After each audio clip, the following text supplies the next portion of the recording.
Good evening, ladies and gentlemen, live from Rolla J Studios in beautiful Portland, Oregon. It's time for A Different View with Iva Cunningham, Sarah Frank, and Jennifer Alexander. And now, A Different View.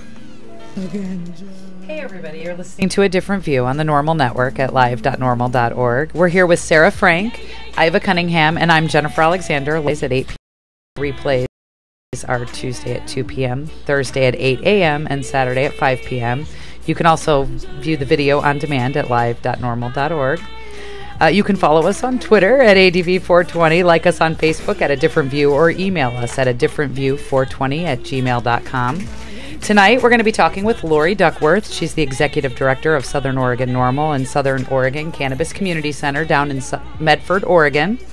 If you'd like to check them out, they are on the web at so-normal.org. And also on Facebook at Southern Oregon Cannabis Community Center -SO Normal. We're going to have her here in just a minute. We're going to be talking to her about what's going on down there because it's rather disturbing. It's a lot of compliant medical marijuana patients being raided. All right, and if you want to find out more about A Different View, you can check us out on the web at adifferentview420.com. Is that right? .us, I think. Okay. We'll get that straight and we'll talk to you in a few minutes. Thanks for joining us. Let the smoke go up to the air, cause we don't care. We have no fear to blaze the marijuana. Pop the child, we'll blaze the sentiment, yeah. Blaze up the kiki, love when she fat and sticky. She pretty and me love her straight to nitty gritty itty. I am a ganja baby. Sometime my friend them call me ganja lady. Smoking, baby. Blazing every day to me. Every day.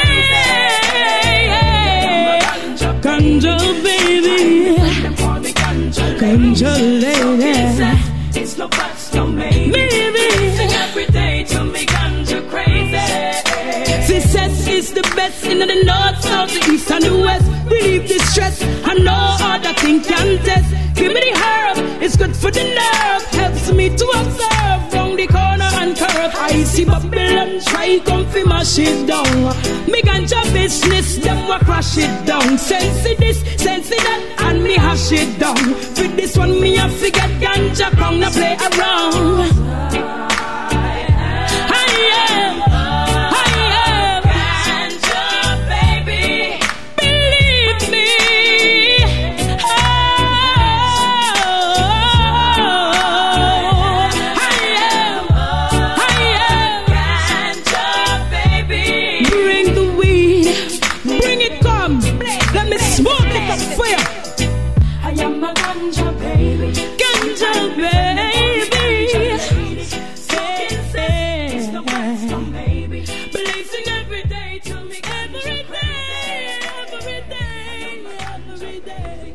Hi, Lori, you with us?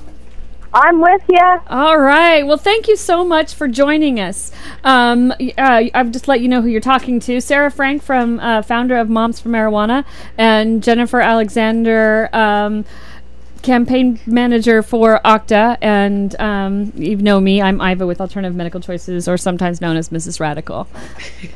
Hello, ladies. Hello, Lori. Hey, can you tell us a little bit about what's going on in Southern Oregon? I know what's going on, but for our listeners, sum up what's been happening there here recently.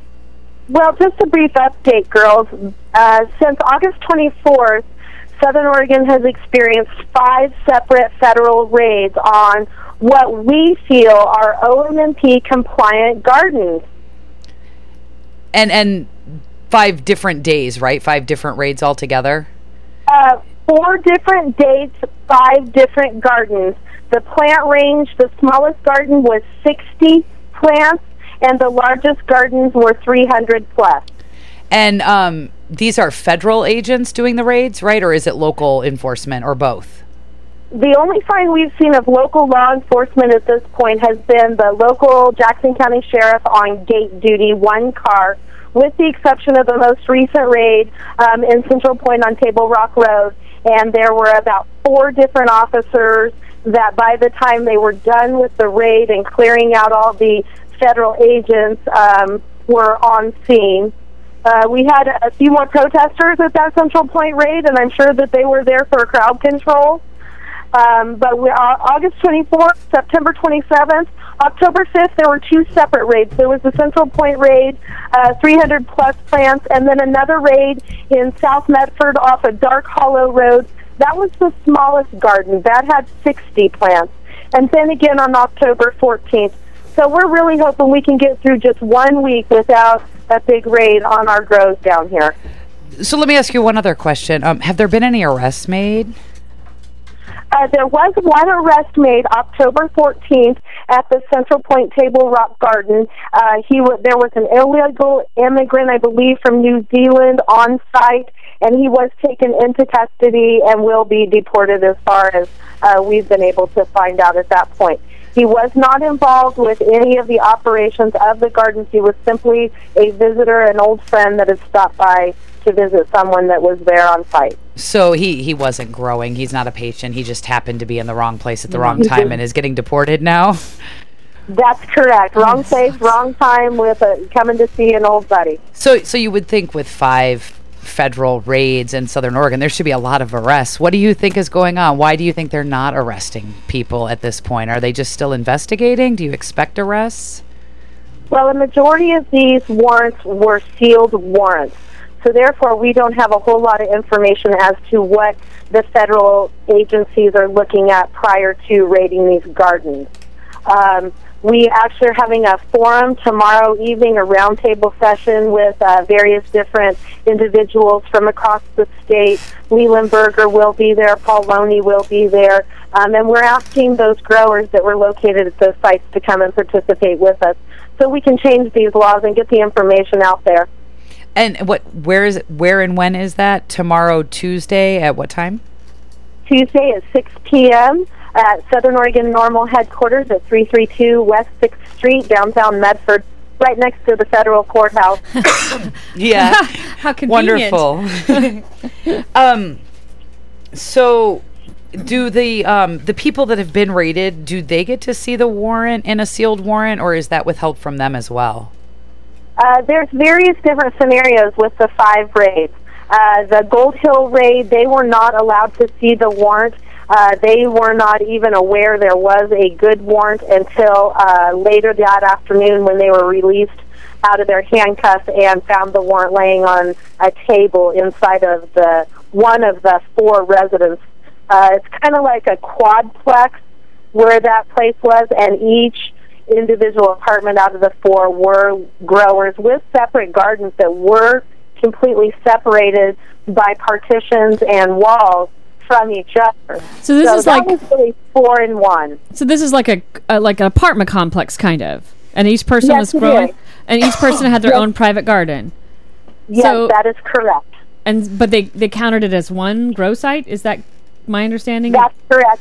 That's correct. Google Earth showed them one, let's say, tax lot or one area where there were multiple plants. So they are considering that one grow site. And just 4 people responsible. And there were 4 residences involved in that one particular site. And they were all in compliance as much as you know? As much as I know, that is confirmed. And do you know if this is Sarah Frank with Moms for Marijuana by the Hi, Lord. Sarah. Hi, it's nice to speak with you. Do you know if the warrants were addressed specifically to each of the individual residences, or were they just all grouped into one? They were all grouped into one address, and the address actually wasn't even for the 4-plex. It was for the house that sit just, I guess that would be north of the 4-plex. So the Sam's Valley raid had the wrong address on it, and when the people being raided pointed that out, I guess there was a huddle amongst the feds, and they continued with the raid and the seizure of the 96 plants, fully knowing that they had just executed a warrant at a wrong address. And in fact, the address they were looking for was also a medical marijuana garden. They did not visit that site. So then I wonder, my question is, would that void any evidence that they would get? I mean, seems like it would toss out on a technicality, wouldn't it? If you have the right attorney, technically in a court of law. So what would be the point of continuing on then? That's what I was just going to ask. So we've had no arrests so far. I can tell you, we have not heard about the Sam's Valley raid in the community or in the media, and it really wasn't until the September 27th raid that the victims in that raid came forward and told us what had happened to them. And so what I was going to say is we've had no arrests, but they did seize some property, right? In addition to the plants and things like that, didn't they get some computers and various other things? They removed from the various different sites, of course, all growing equipment, lights, things like that. They did remove a couple of tractors from various different sites. I believe I saw them load up an ATV. The most recent, they pulled out a tent trailer, all folded up, ready to go. Just that the fact that there are no charges currently, and they were sealed warrants. Right. We're really holding our breath that this is just all going to go away, and these people are going to get back their belongings. Some of the raids, guns were collected, and some of those guns had been in families for many generations. Right. Americans collect guns. And we have a legal right to those guns. For right now. Speaking of, I did want to talk about that some in the next segment. About the guns, because you guys have had a lot of things going on down there, and I think there's some relationship here. But first, I wanted you to tell me a little bit about what's going on down there with the community. How is the community kind of coming together to deal with these multiple raids that affect so many different patients? Well, the community has just overwhelmingly poured out compassion. We've gathered now, as of noon today, approximately 22 pounds of medication, various forms, medibles, but things like that, and we have passed those on directly to the patients that have came forward and contacted us. THCF in Grants Pass, Brenda Thomas has been doing a great job getting collections from the Grants Pass, Josephine County area, and the Greenery, Andrea Adams in Ashland. Everybody's just coming together, and there's nothing like seeing a cannabis community pushed to its limits, because we will stand up together and we will take care of each other no matter I think that's exactly, how hard. I think that's, if there's anything to be brought out of this, I think, it pisses us off more. We're already pissed off, which is how come you become an activist in this movement. You figure it out and you go, wait a minute, you mean you lied to me? It's not that much of a shock. But anyway, I think if anything, that will inspire us more to get out there, to start fighting. And I think the Occupy Portland and the Occupy movement that's going on around the country and the world is, probably, breathing some inspiration back into this movement that we've needed for a while. So as tragic as it is, I think on one level, it's hopefully we'll get some people that fire back that we've needed for a while. Well, I do believe that, seeing a community come together like this, and with all of the issues that America is struggling with, the Occupy in various different cities across the world, I believe that America is coming to a point and we're waking up. Thank goodness we're waking up and we're standing up for our rights. We stood up for our rights when we burned our bras, and we're standing up for our rights when they're going to try to take our guns from us, and when they're going to try to go against state law that the voters enacted. Right. No, I've told you this before. Again, this is Jennifer. I've told you this before down there, how inspiring it is to me to see so many different groups working so cohesively, and I see so much of that in Southern Oregon. So I'm definitely equally impressed again to see so much donations and coming together in the face of these raids. I was kind of wondering, how with the outdoor gardens, how could you possibly get enough to replace it? And it's amazing to see it happening. So well, and keep in mind that a lot of these donations, because we are just at the beginning of, we were at the beginning of our harvest season. In light of the recent events, some of the harvesting has been expedited. Yes. And, a lot of these donations are maybe from indoor growers that don't produce as much as far as quantity-wise. And some are even from last year's harvest, from patients that still have their overage and they're due to get, their harvest this year. So they want to pass that on and pay that forward to the other patients.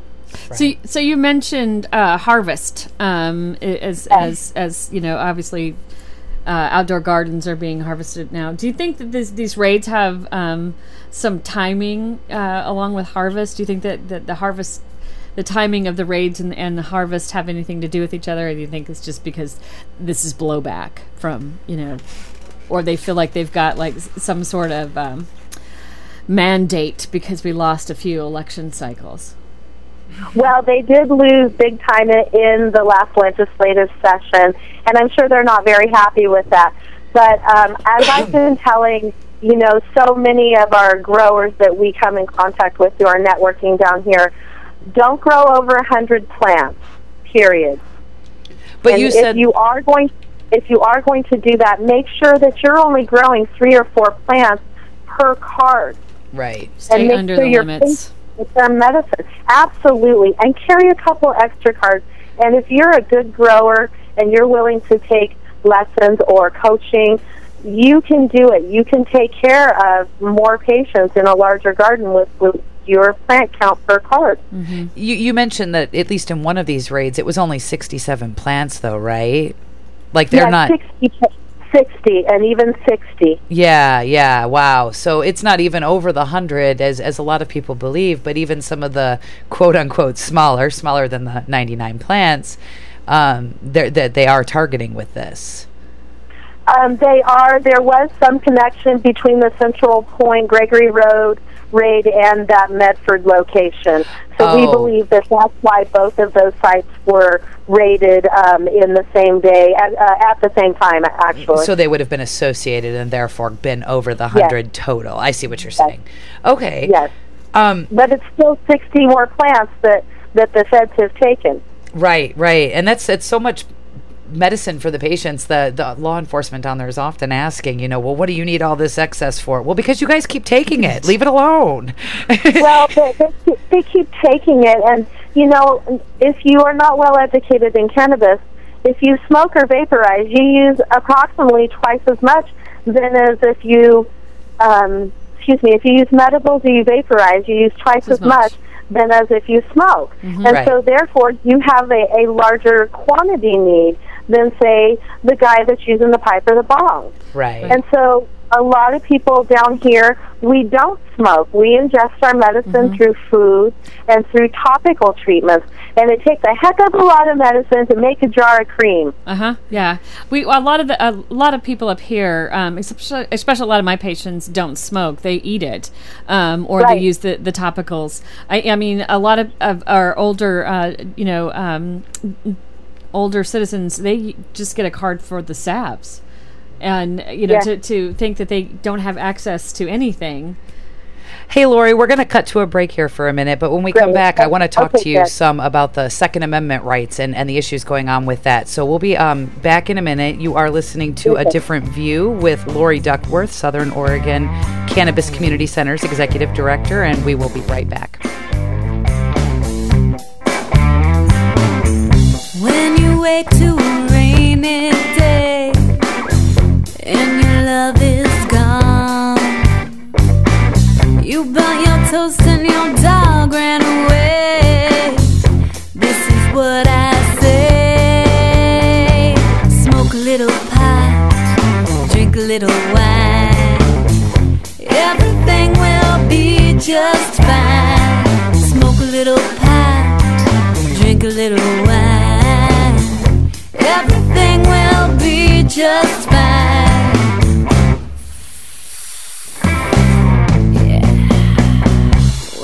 Late and your luck is spent, your car is broken down, your belly aches, can't pay your rent.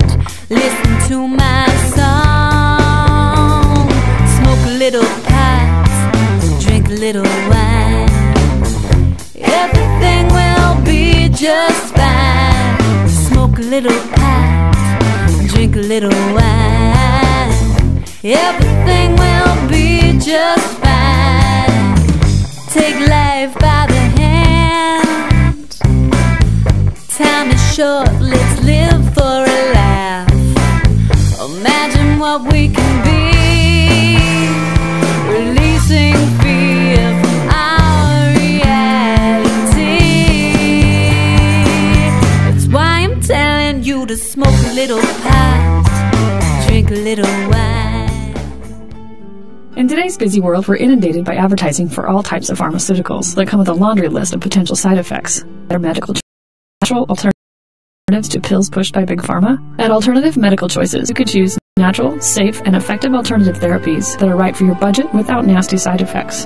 Cannabis, or marijuana, has been a legal medicine in the Pacific Northwest since 1998. Our doctors will help determine your qualifications for a medical marijuana recommendation in Oregon, no matter where you live. Our massage therapists will ease your aches and stress with soothing hemp seed oil or cannabis-infused massage salves. We also offer acupuncture, Reiki, and other alternative health therapies. Call Alternative Medical Choices in Portland, Oregon at 503-288-5579 or visit our website at www.altmedchoices.com. We specialize in out-of-state recommendations. That's www.altmedchoices.com or call 503-288-5579.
To a different view on the NORML Network at live.normal.org. Tonight we're talking to Lori Duckworth, Executive Director of Southern Cannabis Community Center in Southern Oregon NORML.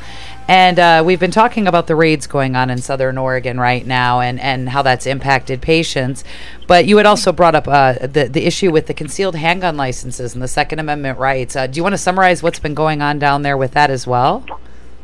Well, we've had a lot of action when it comes to guns and ganja in Southern Oregon in the last 3 years. Cynthia Willis applied for her renewal on her concealed handgun license, and our dear sheriff in Jackson County denied her. She, with the assistance of Lee Berger as her attorney, went through 3 different court levels here in the state of Oregon, all fighting with the Oregon medical marijuana patient's right to have a concealed handgun license. I actually had to also take legal action to get mine, and it was only through that Court of Appeals decision that everybody that was denied was able to get our concealed handgun license. Now we're at a point that it's being pushed all the way to Washington, D.C. Thank you, Sheriff Winters. That's about another $50,000 that you've spent of taxpayers' money. And I would like to just encourage everyone to call their legislature representatives, and tell them if they qualify, if a person qualifies for a concealed handgun license and is not a felon, they should be granted that.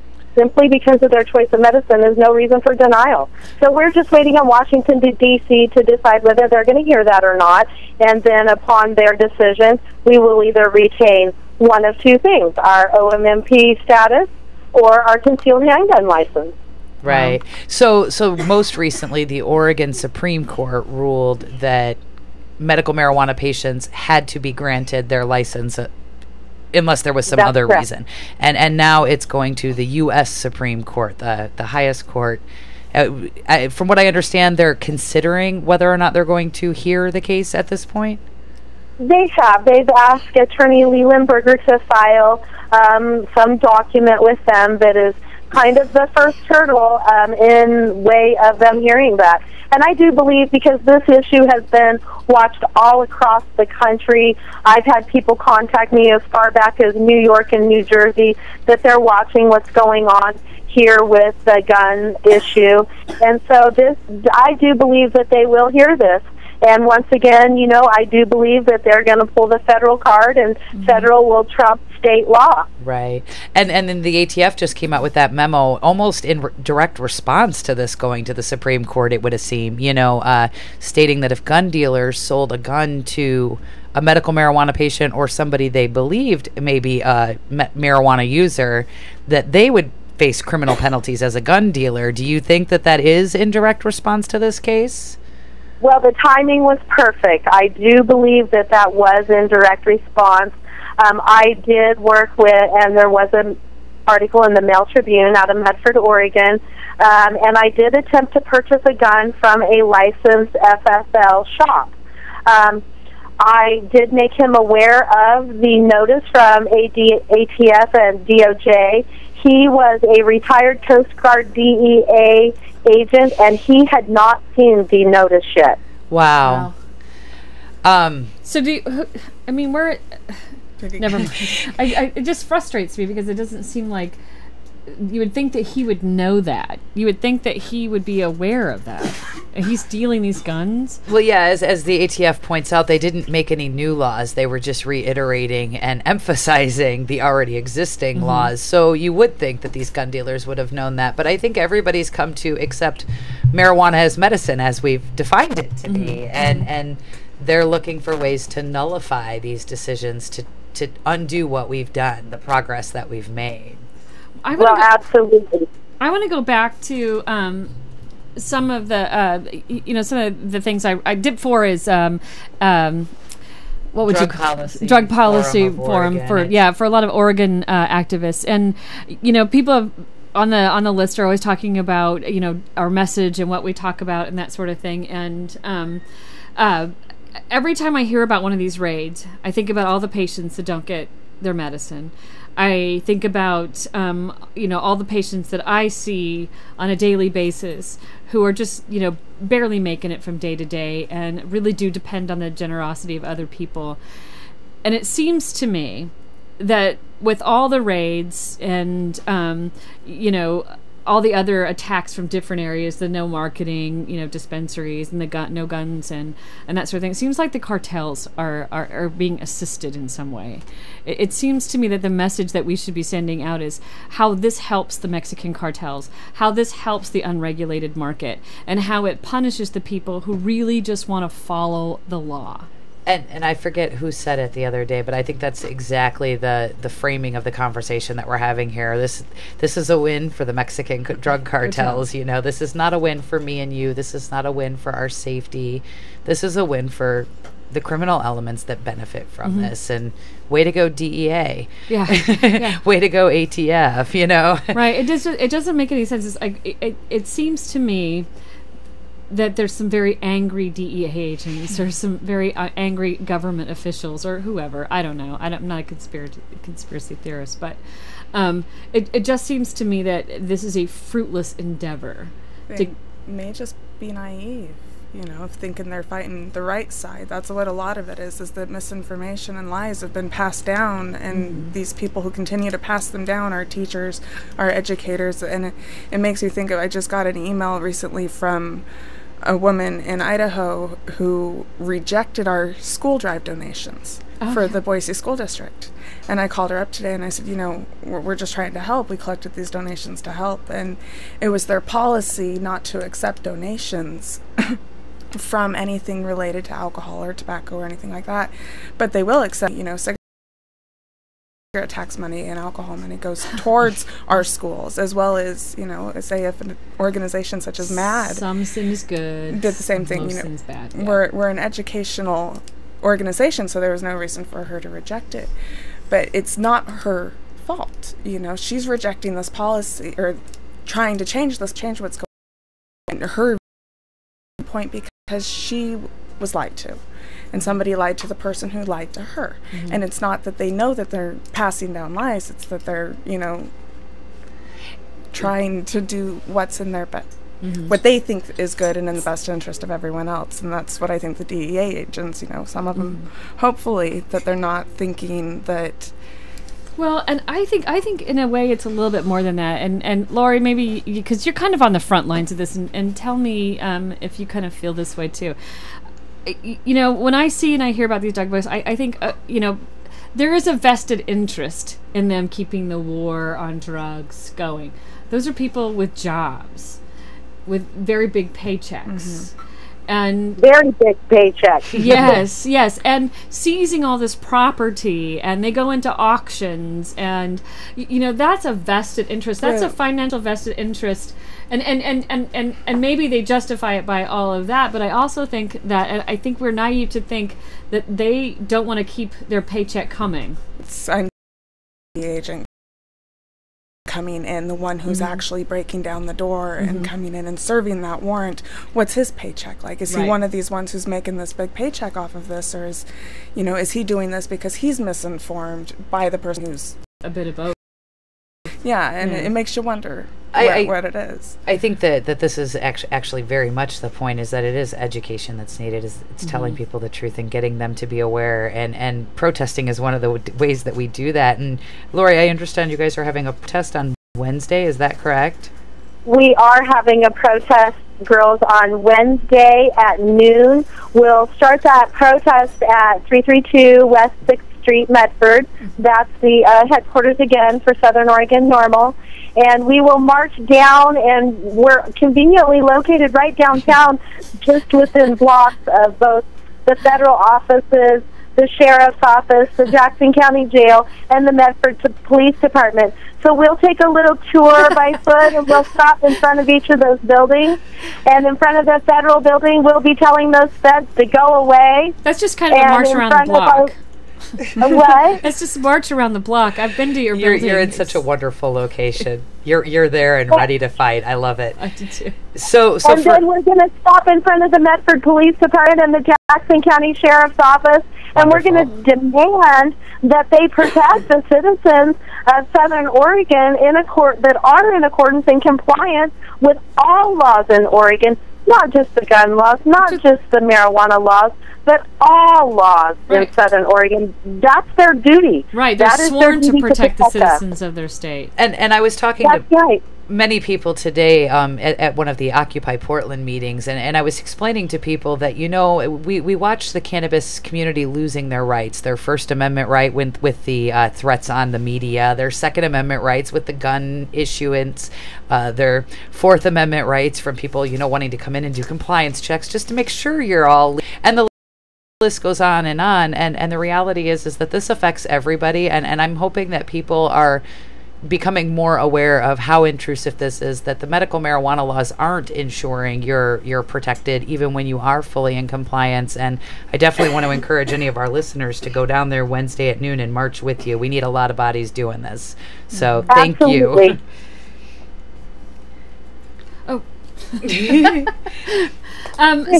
So what is, besides the raids that are going on, has there been any other raids on like meth labs, or has there been any other drugs that have been found? Well, yes, there was actually a big bust in the Rogue Valley, right off of I-5, where I understand they got a large amount of Oxycontins. Go Feds! That's the drugs they need to be getting off of the streets. No Those are the kidding. drugs that our young people are snorting and smoking and dying from. Absolutely. Well, how many people last year was it? Russ, what was it? How many?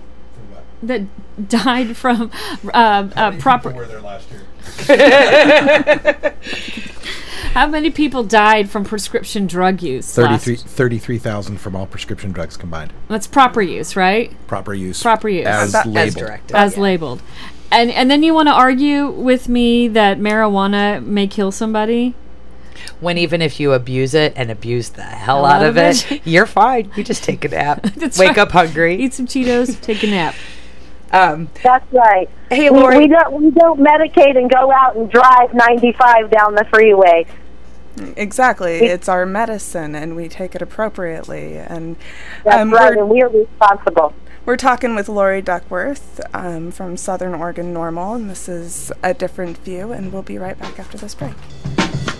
What the oh, okay. I'm so old, I'm missing some teeth. I'm so old, I don't remember making this beat. I'm so old. How old am I? I was getting drunk and puffing and getting high when cats like T-Pain and Lil Wayne was shitting in their diapers. I was chilling in the cypher. I'm so old, hip-hop passed me by. I'm so old, can't listen to Jam at 94.5. I'm so old that the records I think are cool are looked at with laughter. Kids diss the old school. I'm so old that the old school to me is records from the 70s, not 2003. I'm so old I still pop and lock, and the kids look at me like, what? Here's the thing everybody knows is true, but modern day rappers can't seem to get through to the young brains of that whack-ass crew. Yeah, I'm old, but I'm doper than you. Here's the thing record labels all do. Sign a teenager, drop him when he's 22. But I got longevity that definitely prove. Yeah, I'm old, but I'm doper than you. I'm so old that my first release came out on vinyl, no MP3s. I'm so old my grandparents are dead. My kids are in school, still got a waterbed. I'm so old I still got a Walkman with giant headphones. This shit sounds awesome. Auto reverse, record songs off the FM dial. I'm so old my socks are argyle. I'm so old I don't play Nintendo, PlayStation, Xbox. Yo no comprendo. I'm a lawyer. I'm a journalist. I'm a student. I'm a teacher. I'm a representative. I have cancer. The outdated laws of prohibition are more dangerous than the plant itself. I lost my scholarship. I was fired. 20 million arrests since 1965. This is getting ridiculous. Our prisons are overcrowded with non-violent offenders. We have the opportunity to change. This is costing our country billions of dollars. Making my family and I fight in a courtroom is difficult enough when I'm already fighting through chemotherapy. There's no reason to be scared by tradition anymore. We can stop this. We can stop this. We are the American people. We can stop this. And you have our support. We are old, Young. Straight. Gay. we're every race and nationality. And we're not going to give up. You can tax it. You can regulate it. Apply age restrictions. You can create millions of new jobs. We can save our economy. President Obama? It's time for legalization. Legalization. Yes. We Can. This has been a public service announcement. Normal.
You're listening to A Different View with Sarah Frank, Iva Cunningham, and Jennifer Alexander. And tonight we're talking with Lori Duckworth from Southern Oregon NORML. And recently there were some raids down there, and some patients are going without their medicine this harvest. And I wanted to bring up that they're not going without their medicine. You know, that's one of the necessities that unfortunately patients have to have. Mm-hmm. So it's not that they're going without medicine, they're going without other necessities like gas and things like that. And Lori was talking about how the cannabis community has kind of pulled together and brought, you know, medication to them. And I was wondering, Lori, is there anything else that the community can do to help maybe supplement those necessities that they're having to now spend money to buy their medication, like toiletries and, you know, toilet paper? Well, Sarah, we do have a food pantry and a clothing pantry. The biggest requirement is you must be a card holder to receive that social service. And we've taken in about 15 pounds of medication in about 5 days, and those will be going out to both the growers and the patients that were assigned to those gardens. Okay, and so is there a way to donate like food and household supplies that maybe could help make it so that they have more money also? Because I know that, you know, that's a lot of medicine, but medicine is, you know, when you do that, you end up, we want to try to keep people from having to go to the black market. So, but when we are assisting patients, all they have to do is bring in their proof of their registered grow site, and if they were involved in any of the raids, we have medicine specifically for them. And then if people would like to donate medicine or money to go toward those victims, or food or clothing, they can bring those right down to the So Normal office. If they're in Jackson or Josephine County and they need somebody to come and pick those things up, they just need to call 541-779-1448, and we'll arrange for someone to come and collect those items. Lori, about how many patients do you think were affected by the raids? I mean, do you think how many patients, you know? Approximately 175, of which about 58 are Southern Oregon NORML members. So most patients typically get 1.5 pounds as a year's supply when they grow outdoors, from what I understand. So when you're talking 170 patients, you're looking at what, like nearly 300 pounds worth of medicine. So while the 22 pounds is wonderful and amazing, it's not going to be nearly enough. Tell us that phone number again and the address where people can make donations. That phone number is 541-779-1448, and our office address is 332 West 6th Street, Medford, Oregon. Thank you. That's good to know. Yeah, I mean, like I said, I was kind of astonished at how much had come in, because that sounds wonderful, 22 pounds, but wow, that's not nearly enough to make it through for all of those patients. That's a huge number of patients affected. So that still means patients are going to have to go out to the black market at some point, or someone's going to go out to the black market. It's the only other option. Yeah. That is the only other option. If they don't want to go to the black market, we're hearing a lot of patients say that these raids are going to force them back onto their pharmaceutical medications, which is all part of the federal game anyway. Right. Have you had any noticed any effect of the increases in fees?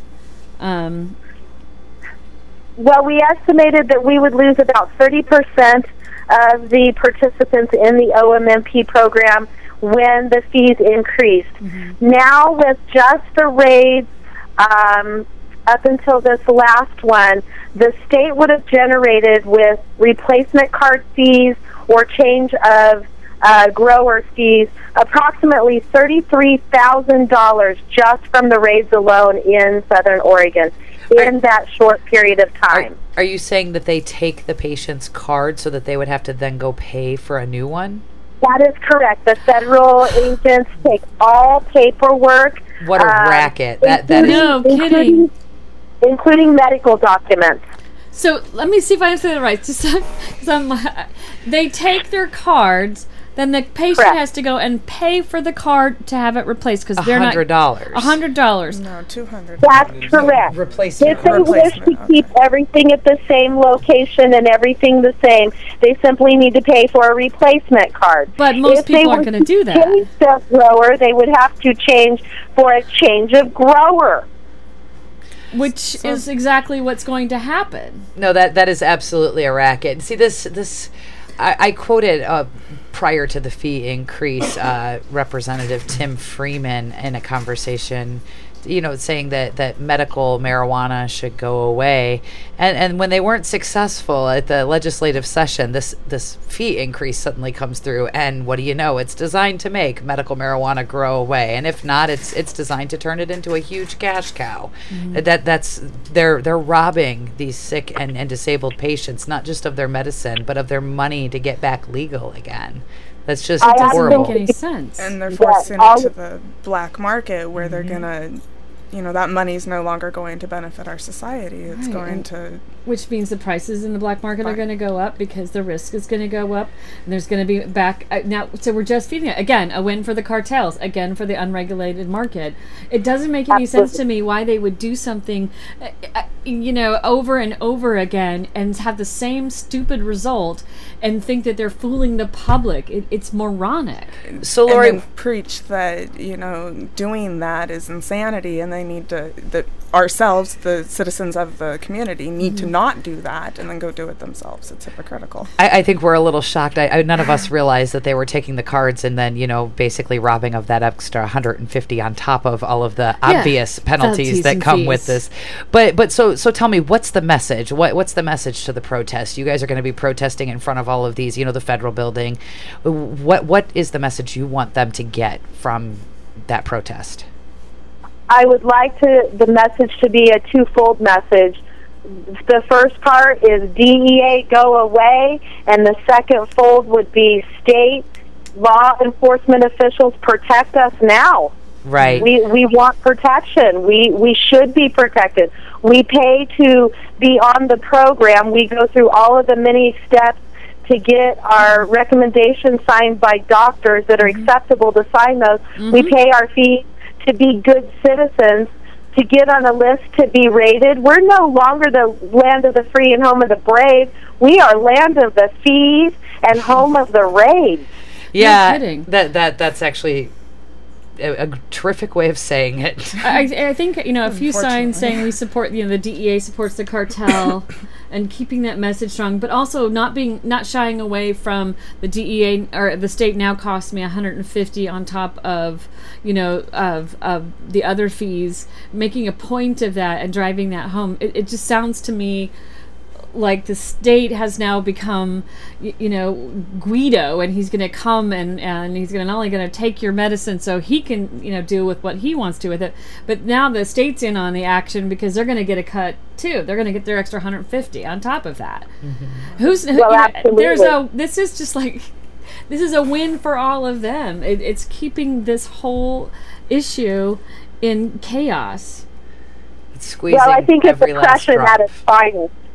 Oppression at its finest, for sure. Absolutely. Squeezing every last drop of our freedom from us. Like, I didn't get it all. Let me just a little more. And they can't figure out what Occupy Portland's all about or Occupy Wall Street. They can't figure out what that's all about. Need I tell you, this kind of fleecing of the American people has got to stop. I don't care if it's marijuana. I don't care what it is. I don't care if it's health care. I don't care if it's jobs. I don't care if it's your mortgage. This kind of fleecing of the people of the United States is bullshit. We're done. There's nothing left. There's nothing left for you to take. We're walking out of our houses. We're giving up on our education. Our healthcare system's in crisis. We're fighting wars to get oil. Our environment is in the toilet. And and this continues. It's just madness on top of madness, trying to resolve something that in the last how many years we've never been able to do anything but increase it. Absolutely. Lori, tell us really quick a little bit more about what your Southern Oregon Cannabis Community Center does for the local community down there. Just sort of plug what it is you guys have to offer there. Well, we are very involved in our community.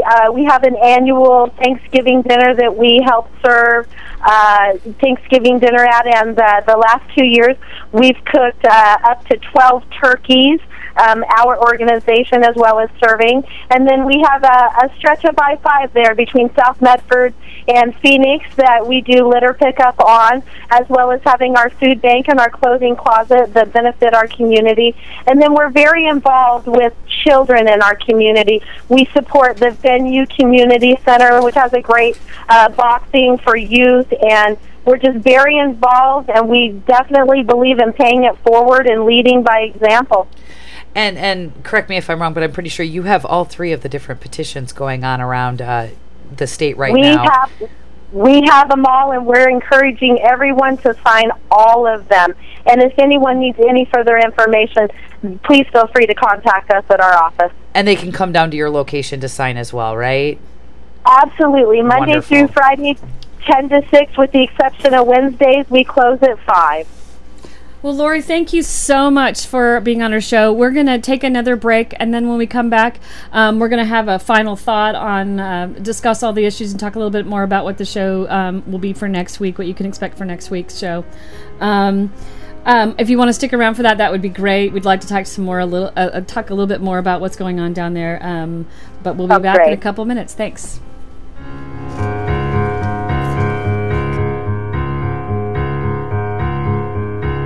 I didn't want to take shit anymore. I packed up my things and I waltzed out the door.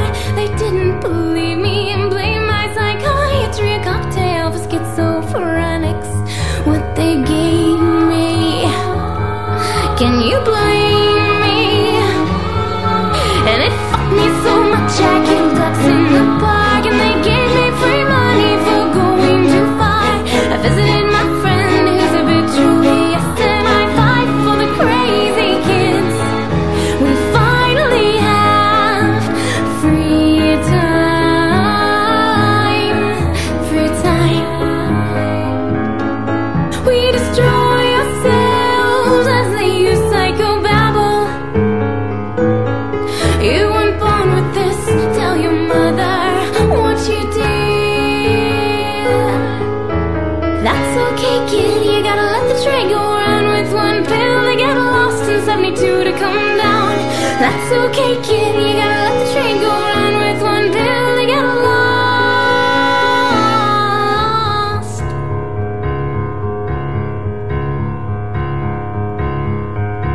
What is our vice? Was their miracle drug?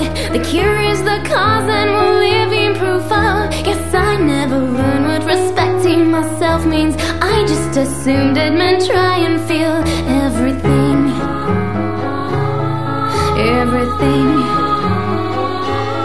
Have you considered medical marijuana?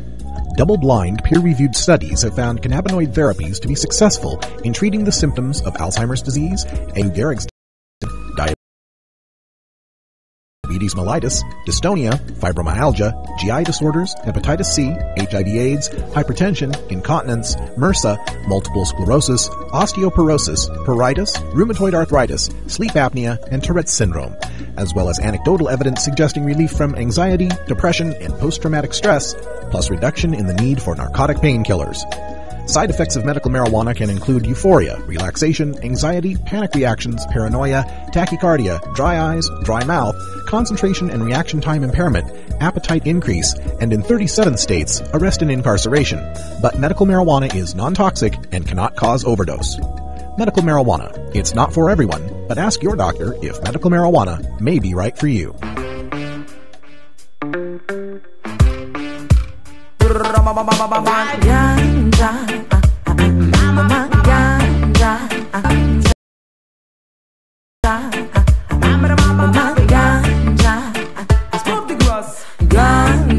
I love it so. Let me eye touch the sky. My worries go by. Give me more ganja. No happy bone. No kill nobody's not a crime. Smoke it is not to rally flowers of ganja. No up no more. Me no bum no cigarettes. Me no bum no coke. And sure my only cure is my ganja. Let me plant my ganja. I'm a ganja farm, original and professional. You can stop me Policeman or politician is good to my inspiration and contribution. It's not a joke for me, no smoke for impact, no smoke for drink, no spend money to the drugs of the rich. Put my seed in my garden and my herbs go free. I can feel better, the vibes of my music. It's magic, make me smile and sing. Ganja, I love this so, and let me eye touch the sky. Marble whisk go by, get me more ganja. No happy bone, no kill nobody's not a crime. Smoke it is not so rally flowers of ganja. No walk no more, me don't want no cigarettes, me don't want no coke and sure my only cure is my ganja. Let me plant my ganja. It simply is a plant that I can plant it in my garden. But they no want into my plantation. The policeman is a problem. He's a bigger problem. With the roadblocks, stop me in all the streets and puts above my pockets. Puts above my machine. Think that. Hey, welcome back. It's A Different View with Jennifer Alexander, Sarah Frank, and I'm Iva Cunningham. We've been talking to Lori Duckworth about the raids in Southern Oregon NORML. If you want to know a little bit more about what's going on in Southern Oregon, you can check them out at so-normal.org. That's their website. Facebook is So Normal. And then so Normal at Cannabis Community. Did I say that right, Lori? That's at Cannabis Community Center. Oh, gosh, I always get it wrong. Anyway, I think, I think if there's anything to be learned from this, and I have to say, you guys are doing an amazing job down there, keeping it together, keeping your focus, and keeping the fire under, fire in our bellies. I almost did it. If I have anything to add to this, I'd like to make a call to action. I know it sounds kind of corny, but anybody out there who's got a patient center, anybody who serves patients in this community, get out there and protest. Make your voices heard. Carry a sign. Come to any of the Occupy movements. Go to these protests. Get on the websites, the Facebooks. Call your congressman. Let them all know that this has to stop. And talk about the fleecing. Make that public. If you know anybody in the media, small paper, big paper, I don't care. Get out there and talk about why this is not right. Why are we, the health system is crumbling, so what we decide to do is penalize those that are sick. Mm-hmm. And it's time to stop. And we needed this forward momentum in this movement for a while to get us going and to get us marching. But that's my final thought for this show, is that if there's anything we've got to do is get out there and make ourselves be noticed and be heard. Sarah? My final thought is, as these raids continue, and if we're not going to stand up and say, no, this is not okay, we don't want the DEA here, and we're not all going to shout this at the same time, our patients are going to continue to have to go to the black market, which is going to continue to fund God knows what, things that hurt our children, harder drugs, bringing harder drugs in, whether it's, the gas money to bring them in, it's all going to go to fund the black market.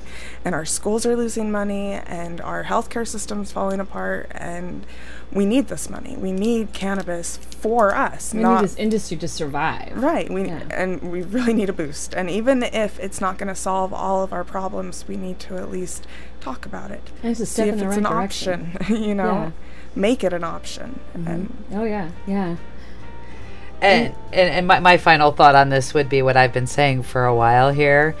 All of this fighting back from the different government agencies tells me we're winning.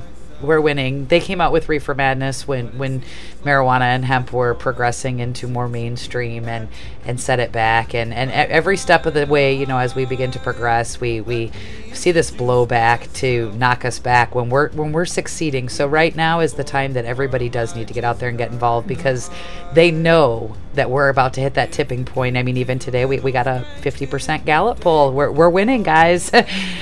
Really quick, we do want to talk about our guests for next week, Monday at 8 p.m. Yep, it'll be Mike Hyde. It'll be our Halloween show.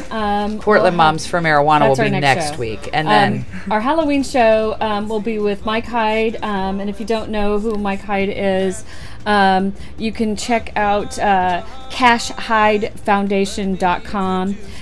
Cash Michael Hyde was diagnosed with an inoperable brain tumor. And he wants to talk a little bit about his son is at another metastases of brain cancer's back. And so we want to talk about him fighting that and how the Montana law is affecting the strains that he can get to effectively treat his son. So we'll have him and a few other guests next week. We'll also have Georgia Peschel from GeorgiaTunes.com. Her son Storm has a very rare condition and has used cannabis for quite a while. And we'll also have Jeremy, I believe, Jen?